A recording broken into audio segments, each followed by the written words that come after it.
Alright, so it's October 29th, and this morning was really, really wet. It didn't like downpour, but it did rain all day, and it just quit.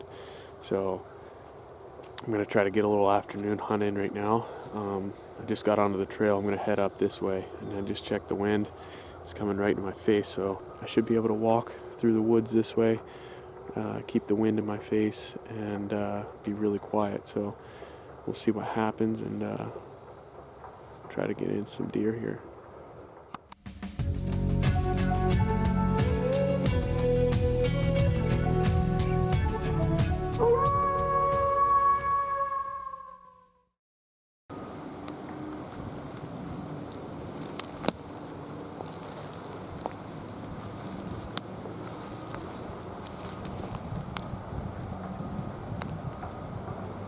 That's pretty fresh. So I just walked down the trail a little bit. That scrape is right back there.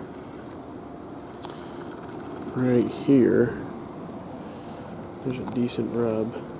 You can see it goes all the way down, almost to the ground. And it comes up almost 3.5 feet. Wow, look at the size of this scrape.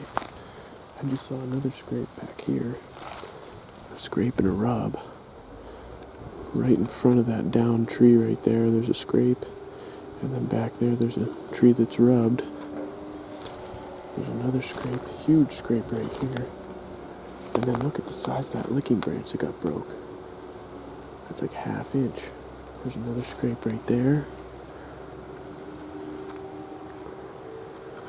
I don't see any more rubs. Fortunately, I set up a tree stand right up there that I have not used in, it's been probably 3 years. I got a good wind right now. The wind is coming from the right down in here, and it's blowing up into this field up here. I think I'm gonna sit in this tree stand with all this sign here. It's the first time I've been back here in this year, so I'm gonna go ahead and get up in that tree stand and probably sit the rest of the night in there. Maybe we'll catch something coming through. I literally just got into my tree stand.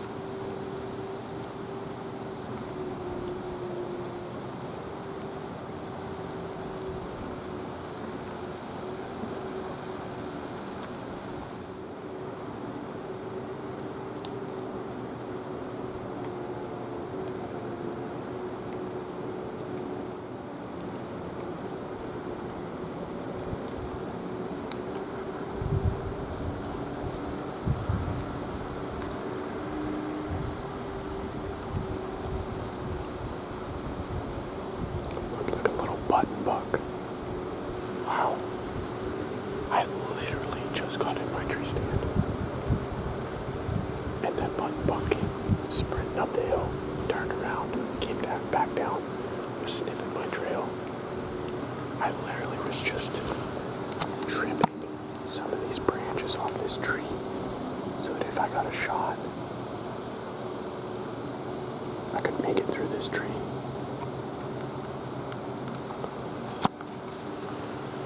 Holy crap, I gotta get my bow up. It's still down here.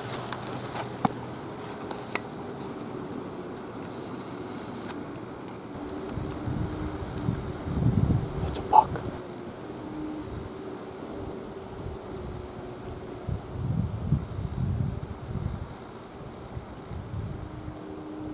I mean, it hasn't been 5 minutes since that button buck left.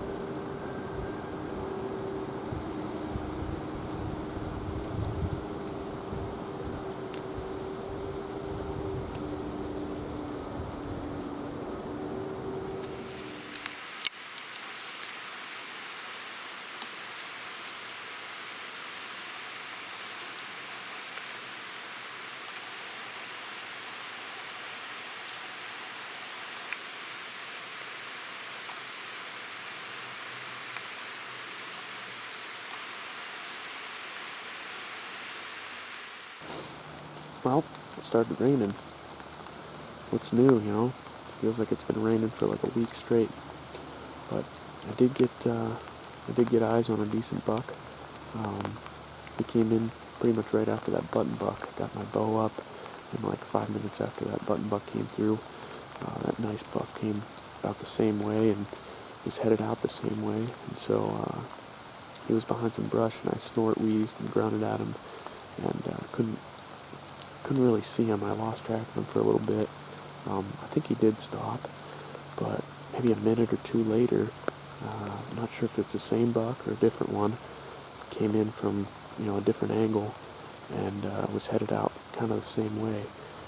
I don't know if it was the same one trying to circle around and get a different angle on me, but he wasn't getting downwind of me going that way, so I don't know. But I did have some good action here. I even had a doe and 2 fawns come by, so total of maybe 5 or 6 deer. So good action here. The wind's supposed to be pretty much the same tomorrow morning, and that's really good for this tree stand, so probably give it another shot in the morning. We'll see if one of those bucks wants to come in and freshen up one of these scrapes. But if I don't see anything the rest of tonight, we'll see you in the morning. Huh. Never really noticed how camo doesn't show up on this infrared camera. But anyway, so back in the tree stand this morning, and the wind is doing what they forecasted. So it's blowing this way out into the field over there, which is really good for this tree stand. So, like I said, hopefully one of those bucks comes in, wants to freshen up one of these scrapes. But I did check the footage last night, and I'm almost positive they were 2 different bucks. And the first one wasn't as big as what I originally thought when I saw it. It was a legal deer, but nothing crazy. Probably only 1.5 years old. First real set of antlers, and but the second one was quite a bit bigger. That one, I caught it in an opening as it was strolling through. I didn't have time to get the camera on it, but I did catch a pretty good glimpse of it, probably at 50 yards. And it definitely had some more mass to its beams, so I'm almost positive now that they're 2 different deer, and that's a good sign. So anyway, the reason I haven't hunted this tree stand in like 3 or 4 years, I don't know if you can hear it on camera, but I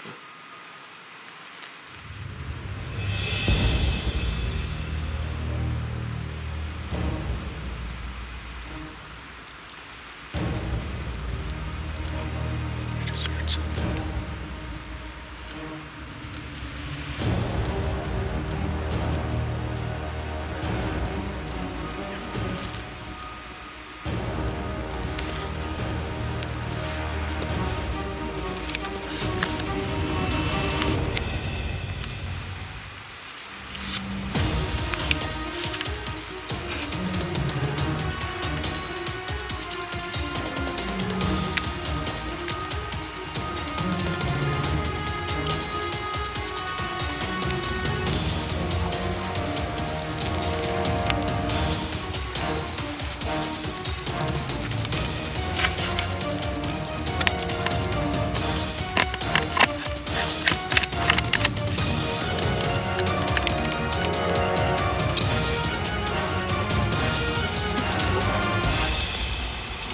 Map.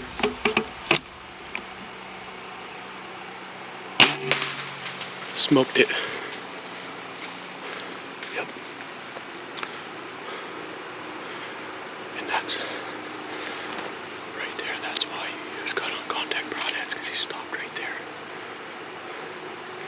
Stopped right there in the brush. They don't run away when you use cut on contact broadheads.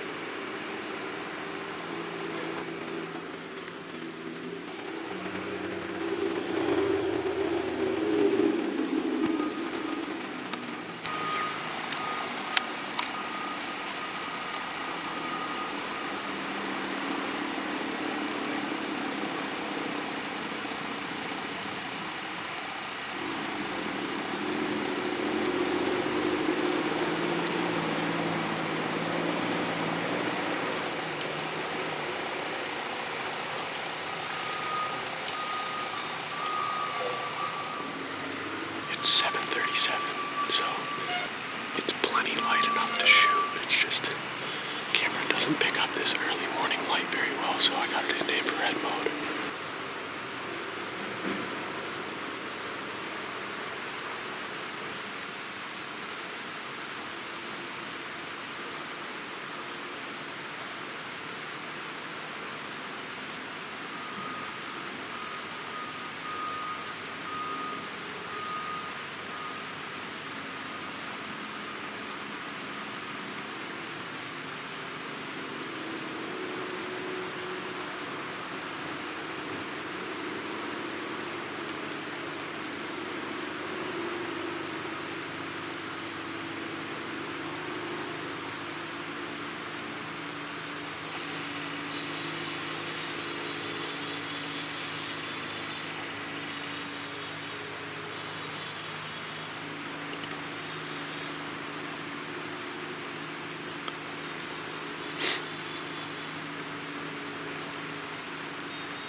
Switch back over to regular mode. Oh my gosh. Okay, so holy crap. I was just in the middle of telling you why I wasn't on this tree stand for the last 30 or oh my god, I can't even talk. For the last 3 or 4 years. And that's because you can probably hear all the noise behind me. That's a gravel pit. And they've just increased production over the last 3 or 4 years, and they make all kinds of noise. So I just haven't on it here because I didn't think, I thought the deer might be spooked. But I guess that just goes to show you that just because there's activity in an area and noise, those deer, if they aren't being hunted and there's no hunting pressure, they'll still come in and do their natural things. So I came back here, last night, saw all these scrapes, and was like, holy crap, I gotta set up here. There's a ton of deer sign. Immediately I'm seeing deer. Holy crap, I can't believe that. I was in the middle of talking, and I said, I hear something. So I just turned my camera around, and I had to take my camera and put it on my stabilizer mount here. I had to put it on there. So I'm screwing it on. You probably heard all that noise. It was actually a lot more quiet because it was going right into the camera. And it just amplifies the sound when I'm screwing that right into the camera. But that deer, the wind was absolutely perfect for me. Like I said, came right into my face from where that deer was coming from. He had no idea I was here. Stopped in here checking out those scrapes. And he checked out that licking branch, put a little scent on it. And then on his way out, I stopped him. It had been like, I don't know, a little over 20 yards. And I'm almost positive I freaking smoked him. The shot was a little low, but I think I heard it hit him. So a little low means it was probably a hard shot. I can't believe he made it as far as he did. But I'm gonna give it a little bit. He only jumped 10 yards and then stopped behind that scrub apple tree and waited there, and then slowly walked off into the woods. So that's the difference between those cut-on contact broadheads. It's like when you cut yourself with a really sharp knife, you don't even know you cut yourself until you start bleeding. You don't feel it. With a point on the end of the broadhead, it has to punch through that deer, and they feel that. With a cut-on contact, it just cuts, zips right through them. They don't even feel it. But so I'm gonna give it a little bit. And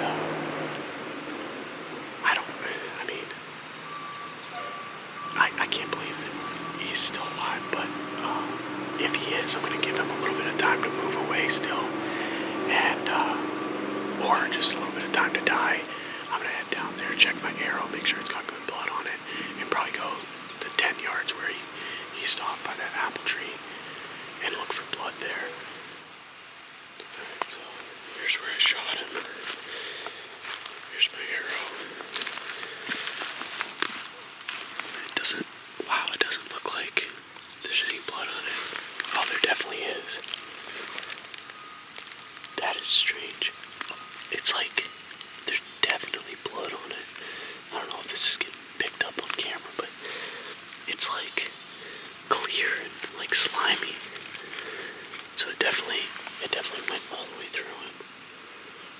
like it, just clipped underneath of him.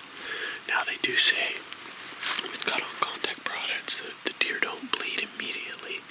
Like you won't find a blood trail immediately. But let's go over here and see where he stopped over here, see if there's any blood.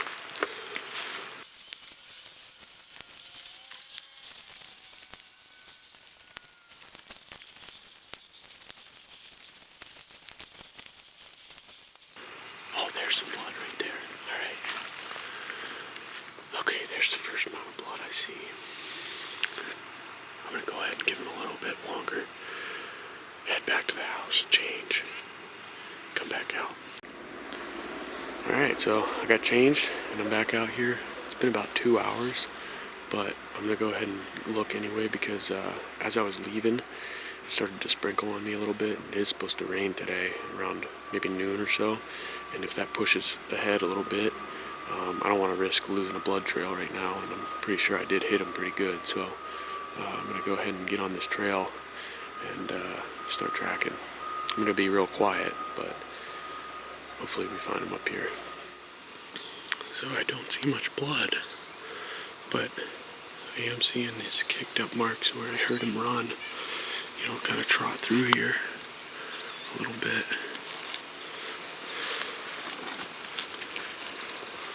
And I think this is where he's at. If I could just find one speck of blood, I'd know that I'm on his trail, not different deer's.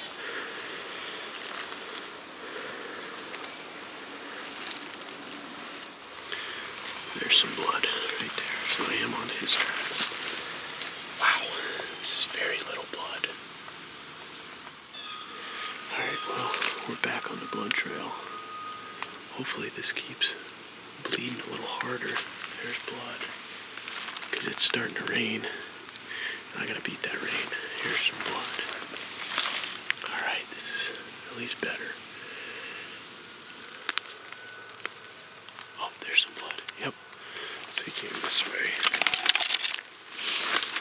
Here's some blood over here. Up here, right there. There he is. Whew. There he is. White belly, antlers sticking up.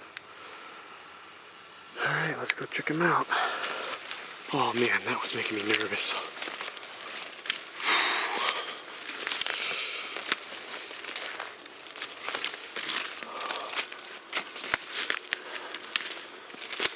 Yes, sir. Look at that shot. Perfect. 2.5-year-old 8-point.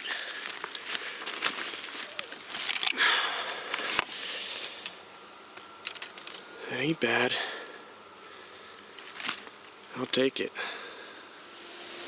Alright, so here is my 2020 Pennsylvania archery buck. And he's not the biggest buck for sure. He's a 2.5-year-old 8-point, looks like. But I couldn't be more happy. This hunt was an absolute blast, and I'll remember this one for a long time. Just because of the way it happened. Like I headed into the woods to still hunt.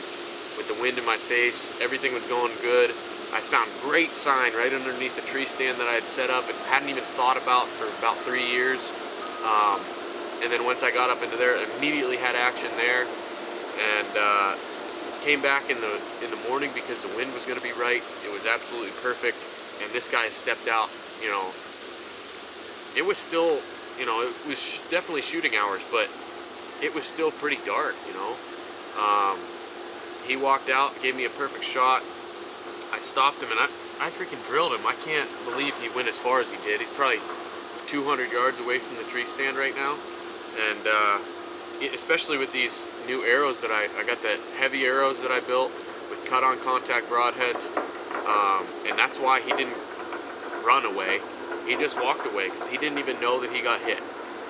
These things, they're awesome, but you have to tune your arrows correctly. And if you're interested in getting a more lethal setup with your arrows, check out the Ranch Fairy. Check out his videos on YouTube. And I went through his entire process. I did a series on that. How to build these at home. You don't have to go to a pro shop. You can build these heavy arrows with cut-on contact, lethal arrows at home. So you can check that one out. But everything, I've put a lot of time into this year, changing things and really trying to understand what was going on, and it absolutely paid off. And this is like, that's why it's going to be such a memorable hunt, because it's like a turning point, I feel like. So I'm planning on doing a little bit more public land. This is private here, but I'm planning on doing a little bit more public land and going a little farther from home, maybe next year. So I'm excited for that. But I'm also excited about the outcome of this year, and this has been awesome. But anyway, thanks for watching. Get out there and be one with the outdoors.